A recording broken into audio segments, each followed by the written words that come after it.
ఇక శాంతి భద్రతలు బాగుంటేనే పెట్టుబడులు వస్తాయని సీఎం రేవంత్ రెడ్డి అన్నారు. రవీంద్ర భారతిలో తెలంగాణ ప్రభుత్వం ఆధ్వర్యంలో ఉగాది వేడుకలు అంబరాన్నంటాయి. ఉగాది ఉత్సవాల్లో సీఎం రేవంత్ ముఖ్య అతిథిగా పాల్గొన్నారు. కార్యక్రమానికి ఉప ముఖ్యమంత్రి బట్టి విక్రమార్క, మంత్రి జూపల్లి కృష్ణారావు, సిఎస్ శాంతికుమారి మరియు ఉన్నతాధికారులు హాజరయ్యారు.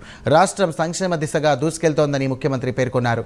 దేశ ప్రజలకు తెలంగాణ ఆదర్శంగా ఉండేలా పాలన కొనసాగిస్తామని సీఎం రేవంత్ రెడ్డి స్పష్టం చేశారు. ఇవన్నీ నెరవేరాలి అని అంటే, పెట్టుబడులు రావాలి, అభివృద్ధి జరగాలి అంటే శాంతి భద్రతలు పూర్తి స్థాయిలో అమలు చేయాలి. తప్పకుండా రాష్ట్ర ప్రభుత్వం, మా ప్రభుత్వ యంత్రాంగం తెలంగాణ రాష్ట్రంలో ఏ మూలనైనా చీమ చిటుక్కుమన్న అసాంఘిక శక్తులు ఎలాంటి ఒడిదుడుకులను, ఎలాంటి ఇబ్బందులను కల్పించాలనే ప్రయత్నం చేస్తే వాళ్ళ పట్ల కఠినంగా వ్యవహరించాలని ప్రభుత్వం నిర్ణయం తీసుకున్న ఆ దిశగా నిరంతరం పర్యవేక్షణ జరుగుతూనే ఉంది. ఈరోజు పాలన పరంగా ప్రభుత్వపరమైన నిర్ణయాలు, ప్రజల సంక్షేమం కోసం, తెలంగాణ రాష్ట్ర అభివృద్ధి కోసం నిరంతరం మేము శ్రమిస్తూనే ఉంటాం.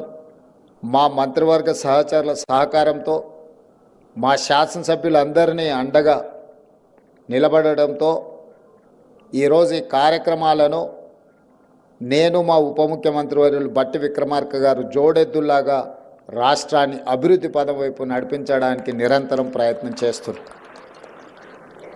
ప్రజల ఆశీర్వాదం, శాసనసభ్యులు అండగా నిలబడి, మంత్రివర్గ సహచరుల సహకారం తీసుకొని ఈ తెలంగాణ రాష్ట్రాన్ని దేశానికే ఆదర్శంగా నిలబెట్టే విధంగా తెలంగాణ రైజింగ్, ఈ దేశంలోనే తెలంగాణ ఒక వెలుగు వెలగాలి, దేశ ప్రజలకు ఆదర్శంగా ఉండాలి.